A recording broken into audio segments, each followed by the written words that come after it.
Good morning, guys. I'm still waking up and I still got my coffee. Yeah, 6 in the morning West Coast time. It's the 22nd of April 2024.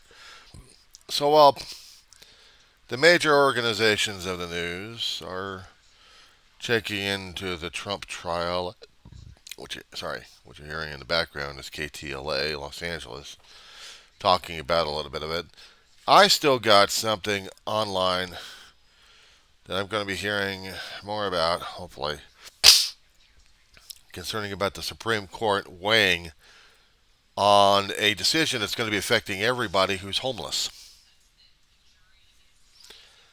This is crazy. I mean, Grants Pass, Oregon, had an ordinance out there that was denying people or denying camping and places to sleep, apparently. They don't like the homeless. The shelters got too damn jammed up.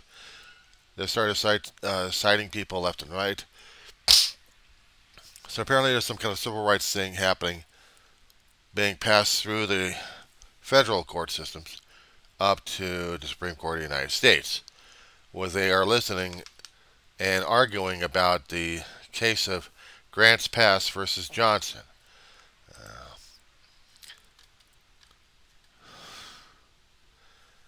they were talking about, if I can just get in there,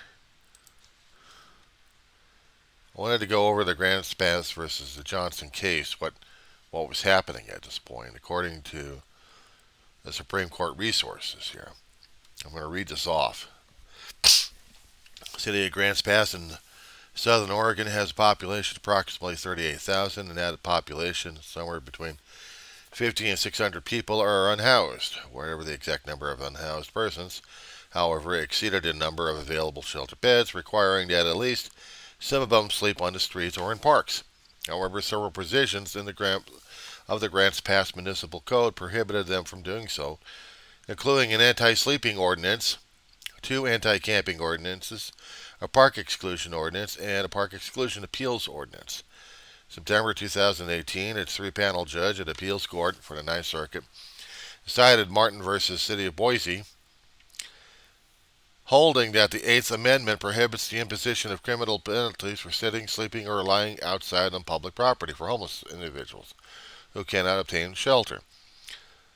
While the Grants Pass Municipal Code provisions impose only civil penalties, they can still mature into criminal penalties. District Court certified a class of plaintiffs of involuntary unhoused persons living at Grants Pass and concluded that, based on the unavailability of shelter beds, the city enforcement of its anti-camping and anti-sleeping ordinances violated a cruel and unusual punishment clause. A panel of the Ninth Circuit affirmed, and the Ninth Circuit denied rehearing the case again. So basically, the question right now is, does the city's enforcement of public camping against involuntarily homeless people violates the Eighth Amendment protection against cruel and unusual punishment? So, your particular town that you have, your shelter beds are not enough. You don't have enough shelters to house everybody. But you're going to be ticked off at that because of the NIMBY situation. Not in my backyard. Because of that, NIMBY attitude, when they pass off ordinance that says, well, you can just walk around if you want to, but you're also a vagrant, so we're going to have to house you in the jail cells. We'll make you into a criminal. If you get tossed out in the air by whatever reasons and you're out of a home, or what's considered a home or a house, or a place of domicile, uh, if you're going to be if you live in a place and you get tossed out of that place, you got no other place to go, you're illegal. That's how I'm interpreting it. Got no friends, got no family, got no place, got no bed, can't afford a hotel place. So basically, you're walking around with whatever kind of stuff you got, and you're trying to find a place to just sleep for a night and try to figure out what happens the next day. But according to Grants Pass, you can't do that. You got to walk around. You're screwed one way or another. A decade ago, or maybe within the last couple of decades, the County of Los Angeles had made it clear that county places are considered safe places for people to sleep for a time, a few hours at a time during night. Meaning, if you happen to see the county library out in Lancaster, city of Lancaster, California, you would see people camping around the area because it is a county property line. Hardly anybody doesn't like to camp on city, actually for city of Lancaster, but county property, yeah, they can. We also have a county place called Sheriff's Department. They allow it briefly, to a point, for a few hours at a time. People can try getting a little rest if they can. But any other kind of private place that they go to, even transit areas like busing areas, they're not exactly allowed, but not much they can do about it. They'll stay there for maybe about an hour or two if they're lucky enough. Sometimes during the daytime, it's harder because you got public. I've talked about this in my other videos regarding the situation here because I've been there. I've been homeless. I know how it feels. I know it's humiliating. It's embarrassing. It's dehumanizing.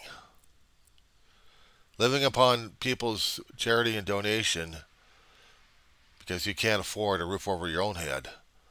You get tossed down in the air depending upon people's good graces and kindness to accept food offers and maybe cash donations to keep a roof over your head temporarily until you find a new place. My brother and I at one time had been that way. We had lost a trailer home. My brother had limited income coming in every month, but we couldn't pay off a week's bill if we had to.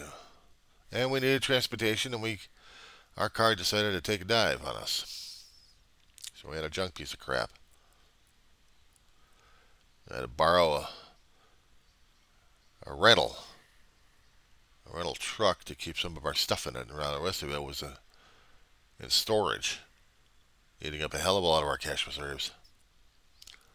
So I had to keep begging and borrowing money from friends, family, and strangers to keep a motel room over our head.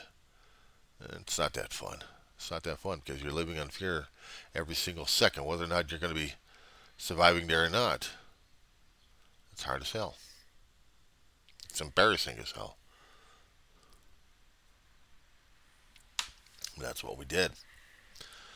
Went to food giveaway places to get food into the motel room.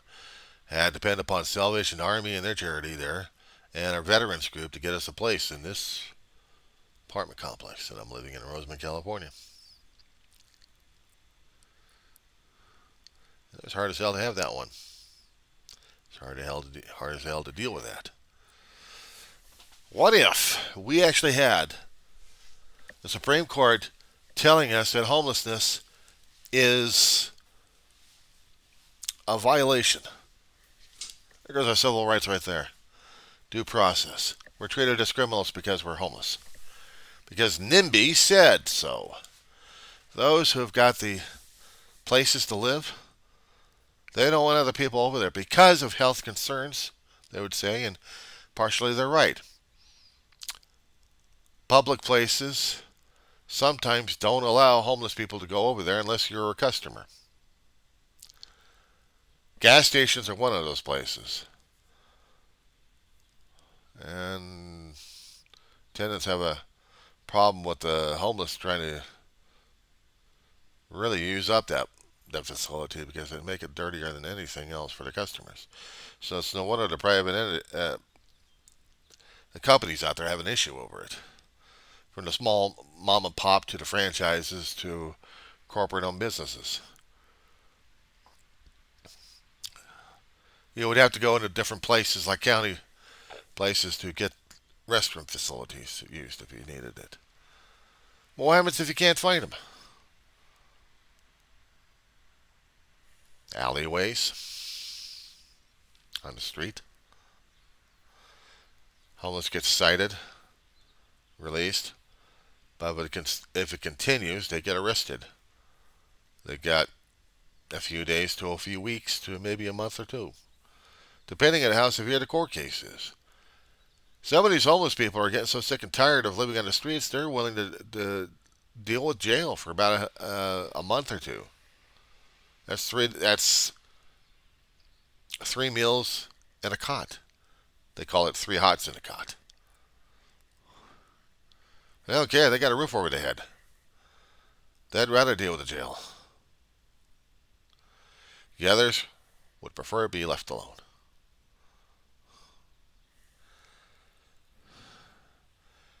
I've been to a lot of food giveaway places out here in Antelope Valley. Churches, even resource centers. You get to talk to a lot of people. You get to hear stories. I heard stories coming from other people who have been bounced from one place to another place, and I just sit back and listen. And then I listen to the news and hear I hear one viewpoint, but I also heard the street viewpoint of it. I also know what it's like to go through a county system for life support. And the rules and regulations for that. Some of the homeless people are through it, but they don't like it. Some of those homeless people are people with degrees who can't seem to find a job, can't keep a roof over their head, take care of the family, take care of the vehicles, take care of something that they cared about. Where are they going to be Where are they going to be living at? You can't camp out in the national forests because you have the rangers out there trying to kick people out because of overnight camping. You don't have a permit. You don't have the money to pay for the permit. But if you did scrape up the money for the permit, it's only very limited. But it gives you some place to live. But it's not a roof over the head. You have to supply your own tent. So, while people are trying to pay attention to the Trump trial, I'm paying attention to what's more real at this point. A homeless situation that's going to be turned criminal. That's going to be turning on its ear because now the Eighth Amendment is going to be applied or not. Whether or not we're going to get any due process or not, that's another story altogether.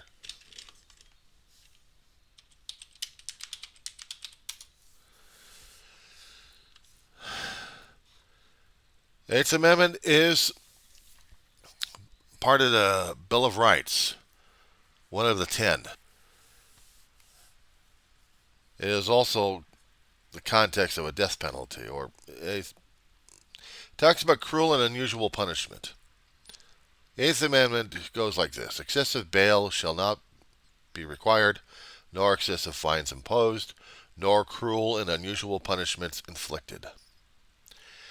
What they're trying to determine is whether or not if being homeless is considered cruel and unusual punishment. Worse than that, when you have cities and counties and states, and even the federal government says, no, you cannot be homeless. Otherwise, we're going to throw you in jail. That would be considered cruel and unusual punishment.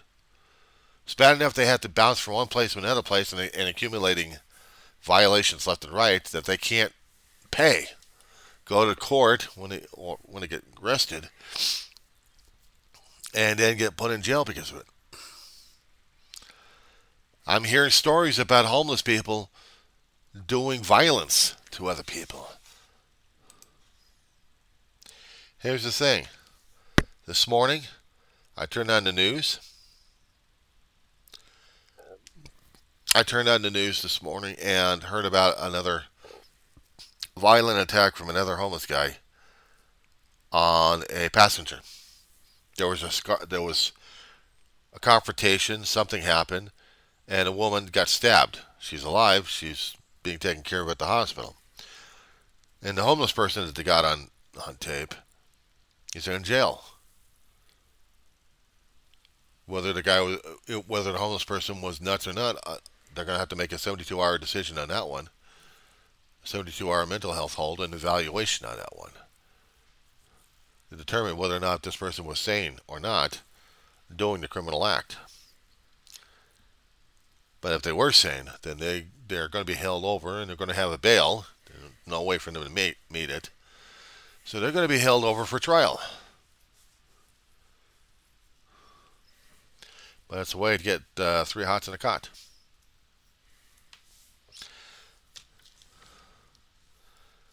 Some of the homeless people are getting more violent. And they're still going to have the 72-hour evaluation on them. Resource officers are supposed to be out there to make sure that stuff like this doesn't happen. But it is. It is. So how are we supposed to deal with it? I don't know. I hear people yelling and screaming at homeless people all the time.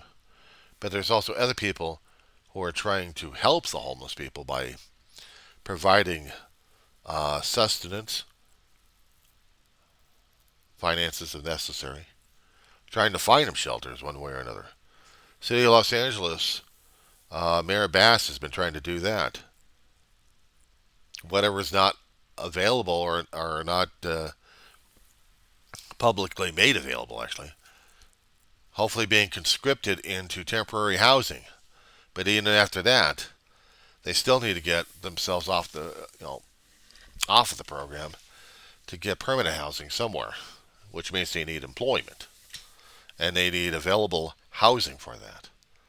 It's scary enough when you're living in a housing complex and they're deciding, okay, well, you stayed here long enough, now you're going out in the street. And that's what they also have to contend with.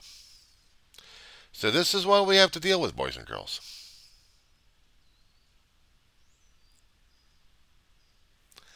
This is what we have to deal with. We got in the Supreme Court whether or not homelessness is considered, treating the homelessness as criminals, considered cruel and unusual punishment.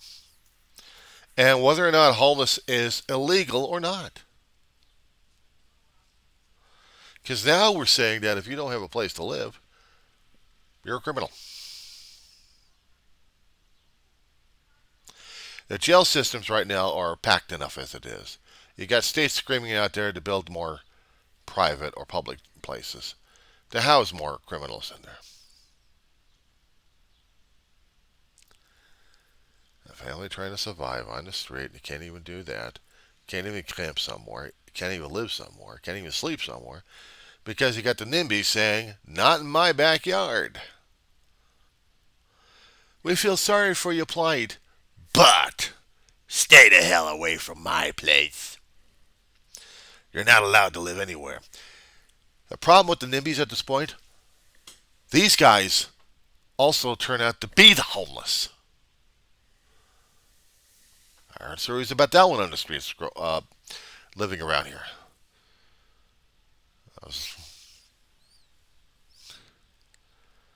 When I made my rounds over to some of the food places and walking around town, I heard. Or even going to the county places to get life support. I heard too. I heard from them. What they were saying.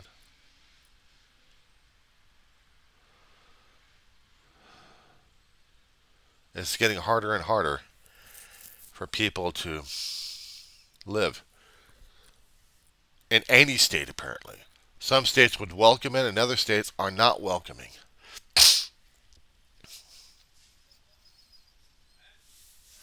Financially, going to get themselves screwed over one way or another. And we're having that kind of a show, aren't we? I don't know what's going on. To tell you the truth, honest God, I don't know what's going on. I'm always wary whether or not if I'm going to be turning out to be one of them again because I've been through it once before. It's not fun. It's not fun. I'm always afraid that if I hadn't kept this place up enough, if I hadn't kept paying the rent on time, I would be homeless. I know how it feels. Some places have a contract. You even skip it once, you get evicted. And if you can fight it in court, 3 to 6 months maybe, if you're lucky in California, unless they've already changed that option. But I know the 3 day situation where there's not enough time for you to find a place to go. None. Except maybe pack your trash and run like hell and leave everything else behind. I've seen that happen in this complex. I've seen what it's like when you get sheriffs coming over here and evicting people. And I've been through that before. So yeah, I'm well aware. I try to keep my ears open and hearing things left and right. It's scary and terrifying as hell. Because I'm seeing this stuff happen in front of me, and yeah, it's got me nervous. Try this one. In the court case that they're talking about regarding the homeless, and they're making the arguments in the Supreme Court of the United States right now, they kept talking about Robinson versus California. There was a case made on this one back in 1962. And they were trying to refer to this one as a homeless situation, but maybe not so much. Facts of the case was our jury found defendant guilty under a California statute that criminalized being addicted to narcotics. His conviction was affirmed on appeal. Defendant sought further review from Scotus on this one. The question was the defendant's conviction for addiction to narcotics under the California law considered cruel and unusual punishment prohibited by the Eighth? There was a 6-2 decision authored by Justice Potter Stewart. Court held that the laws imprisoning people afflicted with the illness of narcotic addiction inflicted cruel and unusual punishment in violation of the 8th and 14th Amendments.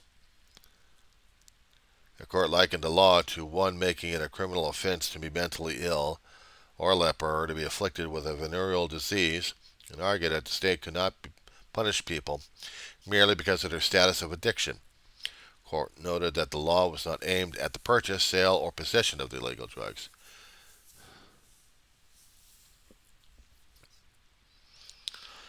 In that argument, would it be considered that homeless would fall under that one?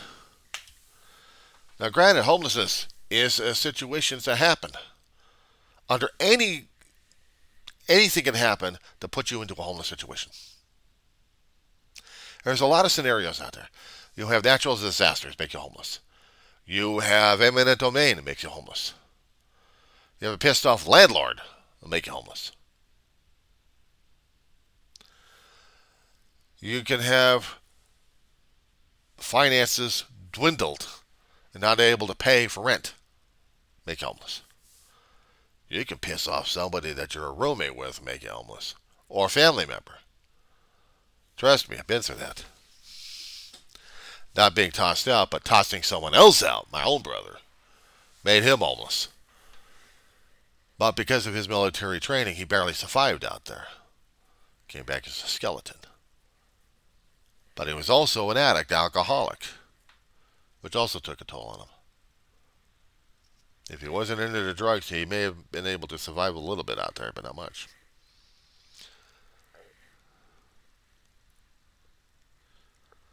I know what it's like to be evicted by a firefighter who used the court system, gave 3 days for us, my mother, my brother, and I, to find one place real fast. And we did, at the time, found a place we could try to afford, and it was available. We took it.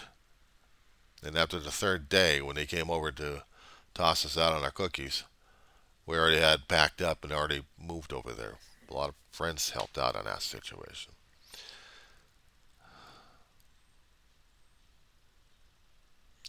You have to be grateful for what you got. You have to be grateful for what you have over your head. You have to be grateful and try to take care of the place as much as you can, because if not, you're screwed. On that note, I'm going to see what happens today.